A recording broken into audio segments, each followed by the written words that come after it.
Good morning to all of you. स्वागत करता हूं आपका अपना यूट्यूब चैनल मैथ अड्डा सारण में। चलिए फिर मैं हाजिर हो गया एक नया सेशन लेके। एसके झा सर का साइंस का प्रैक्टिस सेट 60। देखिए ये जो बुक है रेलवे साइंस का 60 प्लस सेट है, यानी कि 60 प्लस 1 61 प्रैक्टिस सेट। ठीक है, तो चलिए अगर आप हमारे चैनल पर नए हैं तो चैनल को सब्सक्राइब कर लीजिए और वीडियो को अंत तक देखिए ताकि आपको इसका फ़ायदा मिल सके। और अभी तक 59 प्रैक्टिस सेट नहीं देखा है तो इसके झा रेलवे साइंस के नाम से प्लेलिस्ट बना हुआ है, आप वहां से जाके देख सकते हैं। और टेलीग्राम चैनल से नहीं जुड़े हैं तो टेलीग्राम चैनल का लिंक डिस्क्रिप्शन में आपको मिल जाएगा, आप वहां से जुड़ जाइए, क्योंकि इन सभी का पीडीएफ मैं अपने टेलीग्राम चैनल पर डाल देता हूं। तो चलिए बिना टाइम वेस्ट किए क्लास को हम शुरू करते हैं। आज का पहला क्वेश्चन क्या है देखते हैं। पहला क्वेश्चन है कि वेग v से चलती हुई कार का ड्राइवर ए दूरी पर अचानक सामने एक चौड़ी दीवार देखता है, उसे निम्नलिखित करना चाहिए। उसे क्या करना चाहिए? तेज़ी से ब्रेक लेना चाहिए, तेज़ी से मोड़ लेना चाहिए। मान लीजिए ये एक दीवार है, ठीक है, आप एक v वेग से कार, मान लीजिए ये कार है, लेके जा रहे हैं। अगर आपने देखा कि अचानक सामने दीवार है तो आप क्या कीजिएगा? ब्रेक लगाइएगा और यहाँ से मोड़ लीजिएगा, यही कीजिएगा, दूसरा कोई ऑप्शन नहीं है। ये जाकर ठोक दीजिएगा नहीं, आप उसको बचाइएगा, तुरंत गाड़ी को ब्रेक लगाइएगा और मोड़ दीजिएगा। तो यानी कि तेज़ी से ब्रेक लगाना चाहिए और तेज़ी से मोड़ लेना चाहिए, ये दोनों करना चाहिए। तो ऑप्शन ए और बी यानी कि ऑप्शन सी आपका सही आंसर हो जाएगा। ठीक है, चलिए अगला क्वेश्चन देखते हैं। अगला क्वेश्चन है किसी पदार्थ पर डैश कार्य करने के बावजूद भी उसके आकार में परिवर्तन न होने का गुण डैश कहलाता है।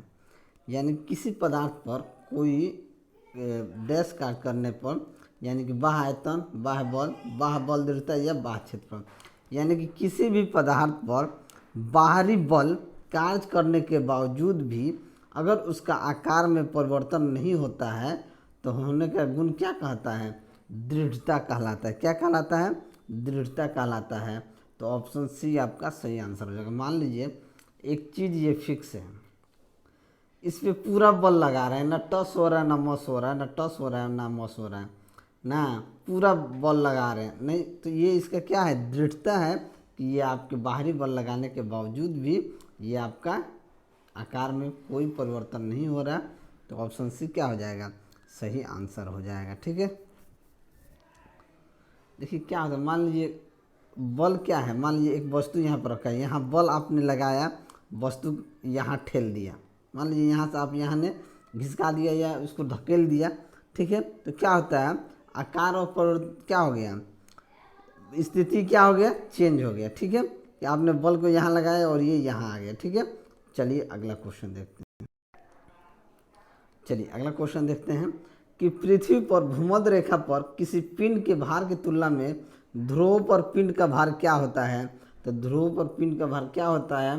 भूमध्य रेखा पर अपने भार से अधिक हो जाता है। क्या होता है कि ध्रुव पर पिंड का भार भूमध्य रेखा पर अपने भार से अधिक होगा। तो ऑप्शन सी क्या हो जाएगा? सही आंसर हो जाएगा। पिंड का वह भार जो पृथ्वी की सतह पर महसूस किया जाता है वो वास्तविक भार होता है, यानी जो पृथ्वी पर महसूस किया जाता है वो वास्तविक भार होता है। ठीक है, चलिए अगला क्वेश्चन देखते हैं। तापमान अचल रहते हुए किसी शुष्क गैस का दिए गए द्रव्यमान का आयतन उसके दाब के व्युत्क्रमानुपाती होता है, इसे क्या कहा जाता है? तो इसे क्या कहा जाता है? इसे बॉयल का नियम कहा जाता है। तो ऑप्शन बी क्या हो जाएगा? आपका सही आंसर हो जाएगा। तो बॉयल नियम क्या कहता है कि बॉयल का नियम होता है कि बॉयल का नियम किस पे लागू होता है? आदर्श गैस और दाब और आयतन पे। और बॉयल नियम कहता है कि तापमान अचल रहते हुए भी किसी शुष्क गैस का दिए गए द्रव्यमान का आयतन उसके दाब के व्युत्क्रमानुपाती होता है, इसे ही बॉयल का नियम कहते हैं। जैसे P is inversely proportional to 1/v। ठीक है, तो हम आपका क्या हो जाएगा? ऑप्शन बी आपका सही आंसर हो जाएगा। चलिए अगला क्वेश्चन देखते हैं कि ऊष्मीय चालकता की इकाई क्या होती है? तो ऊष्मीय चालकता की जो इकाई होती है ये होती है जूल पर सेकेंड पर मीटर पर केल्विन। ठीक है, तो ऑप्शन बी क्या हो जाएगा? आपका सही आंसर हो जाएगा। ऊष्मा चालकता क्या होता है? किसी भी पदार्थ में चालन द्वारा ऊष्मा का संचरण ही ऊष्मा का चालकता कहलाता है। चलिए नेक्स्ट, वायुमंडलीय अपवर्तन के कारण सूर्योदय और सूर्यास्त में लगभग कितने मिनट तक की देरी हो सकती है? तो ये वायुमंडलीय अपवर्तन के कारण जो होता है ये 2 मिनट तक देरी हो सकता है। तो ऑप्शन बी क्या हो जाएगा? आपका सही आंसर हो जाएगा। ठीक है, चलिए अगला क्वेश्चन देखते हैं कि एक वस्तु को 10 सेंटीमीटर की फोकल लंबाई वाले एक उत्तल लेंस के मुख्य अक्ष पर रखा जाता है। यदि लेंस से वस्तु की दूरी 30 सेंटीमीटर है तो प्रतिबिंब कितने दूरी पे बनेगा? अब देखिए यहाँ पे क्या दिया है, यू का मान दिया है माइनस का 30 सेंटीमीटर, एफ का मान दे दिया है 10 सेंटीमीटर। तो फॉर्मूला क्या होता है? 1/v माइनस 1/u बराबर 1/f। तो 1 हमको क्या निकालना है? भी निकालना है। तो 1/v बराबर क्या हो जाएगा? 1/f। 1/f का मान हो जाएगा 1/10 और माइनस ये u उधर जाएगा तो हो जाएगा 1/30। तो 1/30 ये 30 एलसीएम ले लेंगे तो 10 या 3 माइनस 1 यानी क्या हो जाएगा? 2/30 यानी कि 1/15। तो भी का मान क्या हो जाएगा? 15 सेंटीमीटर आपका आंसर हो जाएगा। तो ऑप्शन बी आपका सही आंसर होगा। चलिए अगला क्वेश्चन देखते हैं। ओम्स नियम लागू नहीं होता है किस पे? तो ओम्स नियम किस पे लागू नहीं होता? डीसी सर्किट पे, उच्च विद्युत प्रवाह पे, छोटा प्रतिरोध, सेमीकंडक्टर। सेमीकंडक्टर पे आपका ओम्स का नियम लागू नहीं होता है। तो ऑप्शन डी क्या हो जाएगा? सही आंसर हो जाएगा। देखिए ओम का नियम क्या कहता है कि वह चालक जो ओम का नियम क्या होता है? वह चालक जो ओम के नियम का पालन करते हैं ओमिक चालक या रेखीय चालक कहलाते हैं। ठीक है, अगर ओम नियम को जो फॉलो करते हैं वह चालक जो ओम का नियम का पालन नहीं करते हैं उसे हम क्या कहते हैं? वो गैर ओमियम हो जाते हैं। ठीक है, चलिए अगला क्वेश्चन देखते हैं। अगला क्वेश्चन है कि विद्युत चुंबक डैश की बनी होती है। तो विद्युत चुंबक किसका बना होता है? तो विद्युत चुंबक जो है नरम लोहे की कोर का बना होता है। तो ऑप्शन ए क्या हो जाएगा? आपका सही आंसर हो जाएगा। विद्युत चुंबक एक अस्थायी चुंबक होता है। क्या होता है? अस्थायी चुंबक होता है। ठीक है, चलिए अगला क्वेश्चन देखते हैं कि एक एकीकृत परिपथ जिसे आईसी चिप भी कहा जाता है और एक छोटी प्लेट पर निर्मित इलेक्ट्रॉनिक परिपथों का एक समूह है जो डैश से बना होता है। वो किससे बना होता है? सिलिकॉन से बना होता है। तो ऑप्शन बी क्या हो जाएगा? आपका सही आंसर हो जाएगा। सिलिकॉन का उपयोग जो होता है memory chip, IC, solar plate, इन सभी में सिलिकॉन का उपयोग किया जाता है। चलिए अगला क्वेश्चन देखते हैं। निम्नलिखित में से कौन सा ऊष्मा का सबसे अच्छा सुचालक है? ऊष्मा का सबसे अच्छा सुचालक क्या? ठंडा पानी, गर्म पानी, आश्वित पानी या समुद्र का पानी? तो देखिए समुद्र का जो पानी होता है ना ऊष्मा का सबसे अच्छा सुचालक होता है। तो ऑप्शन सी क्या हो जाएगा? सही आंसर हो जाएगा। देखिए वर्षा ऋतु में नमक खुले में रखने पर पसीज जाता है, पसीजता है ना। तो जो पसीज जाता है किसके कारण? आर्द्रता अधिक हो जाती है इसलिए पसीज जाता है। ठीक है, चलिए नेक्स्ट। किसी तत्व में इसके बाह्यतम कोश में 2 इलेक्ट्रॉन होते हैं। किस तत्व में इसके बाह्यतम कोश में 2 इलेक्ट्रॉन होते हैं? Potassium, lithium, calcium, sodium. तो देखिए कैल्शियम के 20, कैल्शियम का क्या होता है 20, इसके ही बाह्यतम में 2 इलेक्ट्रॉन होते हैं यानी कि 2 8 8 2। ठीक है, तो कैल्शियम में 20 होते हैं। तो ऑप्शन सी क्या हो जाएगा? सही आंसर हो जाएगा। पोटेशियम का 19 होता है, 2 8 8 1 होता है। सोडियम का 11 होता है, 2 8 1 होता है। और लिथियम का 3 होता है, 2 1 होता है। ठीक है, तो कैल्शियम के बाह्यतम कोश में कितने इलेक्ट्रॉन होते हैं? तो 2 इलेक्ट्रॉन होते हैं। तो ऑप्शन सी आपका क्या हो जाएगा? सही आंसर हो जाएगा। चलिए अगला क्वेश्चन देखते हैं। परिवर्तनीय संयोजकता डैश दर्शाते हैं। तो परिवर्तनीय संयोजकता कौन दर्शाते हैं? संक्रमण तत्वों से परिवर्तनीय संयोजकता संक्रमण तत्वों से दर्शाते हैं। तो ऑप्शन बी क्या हो जाएगा? आपका सही आंसर हो जाएगा। ठीक है, चलिए अगला क्वेश्चन देखते हैं। अगला क्वेश्चन है कि विसरण के बारे में निम्नलिखित में से क्या सही नहीं है, यानी कि क्या सही नहीं है? गैसों के विसरण की दर उनके आयतन पर निर्भर करती है। विसरण के कण उच्च सांद्रता से निम्न सांद्रता की ओर गति करते हैं, ये तो सही है। गैसों के विसरण की दर ठोस और द्रव की तुलना में अधिक होती है, ये भी सही है। विसरण केवल तभी संभव है जब पदार्थ के कण लगातार गतिमान अवस्था में, ये भी सही है। यानी कि गैसों के विसरण की दर उनके आयतन पर निर्भर करती है, ये गलत है। तो ऑप्शन ए क्या हो जाएगा, आपका सही आंसर हो जाएगा। चलिए अगला क्वेश्चन देखते हैं। तत्व डैश का परमाणु सबसे बड़ा और डैश का परमाणु सबसे छोटा होता है। तो देखिए, तत्व एफआर का परमाणु सबसे बड़ा होता है और हीलियम का यानी एच का परमाणु सबसे छोटा होता है। ठीक है, तो ऑप्शन डी क्या हो जाएगा, आपका सही आंसर हो जाएगा।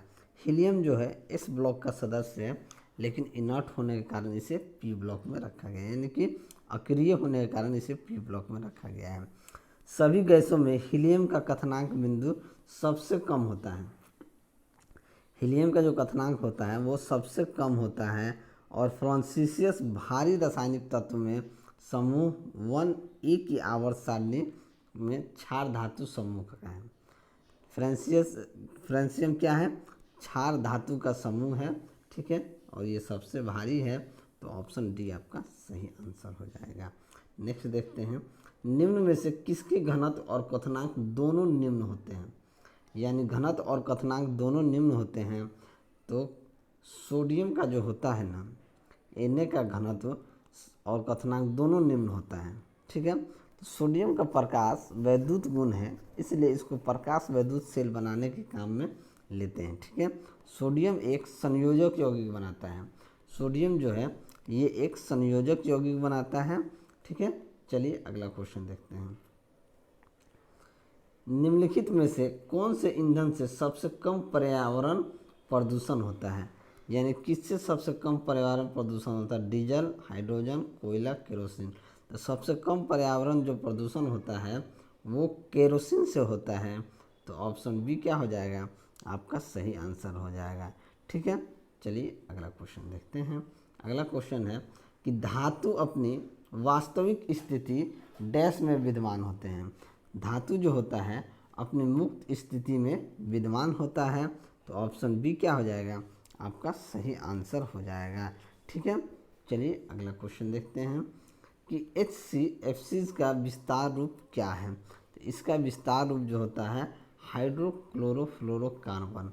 हाइड्रोक्लोरोफ्लोरोकार्बन, तो ऑप्शन बी क्या हो जाएगा, आपका सही आंसर हो जाएगा।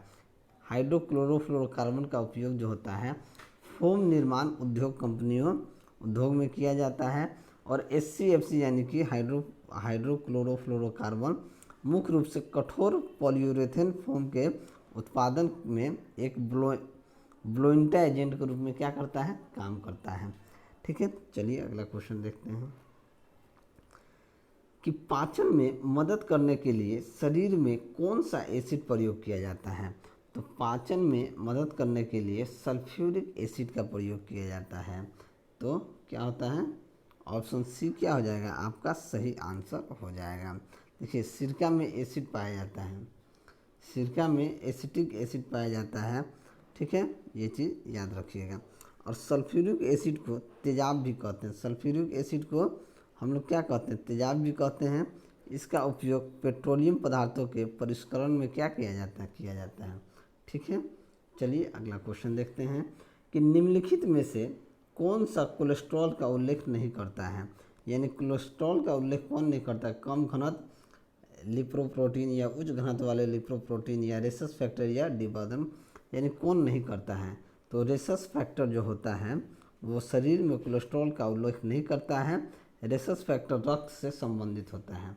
रेसस फैक्टर जो होता है ये रक्त से संबंधित होता है। और रेसस फैक्टर का खोज की बात की जाए तो लैंड स्टीनर एवं वीनर के द्वारा रेसस बंदर में किया गया था। क्या, बंदर में किया गया था। तो ऑप्शन सी क्या हो जाएगा, आपका सही आंसर हो जाएगा।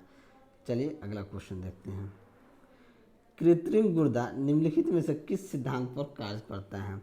तो कृत्रिम गुर्दा जो होता है ये आपका डायलिसिस के सिद्धांत पर कार्य करता है। किस पे, डायलिसिस के सिद्धांत पे कार्य करता है। तो ऑप्शन सी क्या हो जाएगा, आपका सही आंसर हो जाएगा। जब गुर्दा अपना कार्य नहीं करता है तब क्या किया जाता है, डायलिसिस भी किया जाता है, तब डायलिसिस होता है। ठीक है, चलिए अगला क्वेश्चन देखते हैं।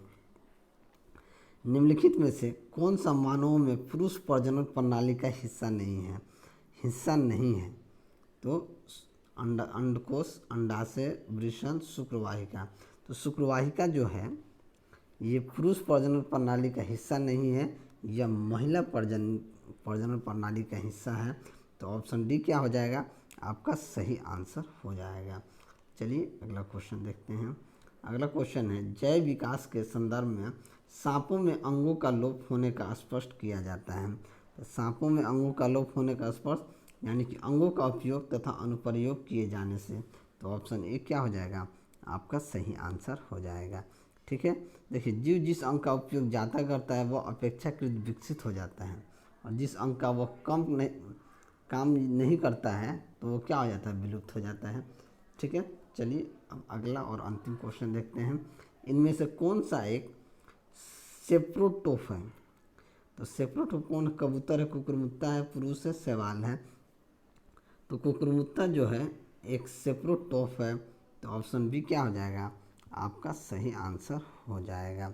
ठीक है, तो चलिए अगर मेरा वीडियो आपको अच्छा लगा हो तो वीडियो को लाइक कीजिए, दोस्तों में शेयर कीजिए। अगर आप चैनल पर नए हैं तो चैनल को सब्सक्राइब कीजिए। मैं ऐसे ही वीडियो लेकर आपके सामने हाजिर होता रहूँगा। चलिए मिलते हैं अगले वीडियो में, तब तक के लिए जय हिंद।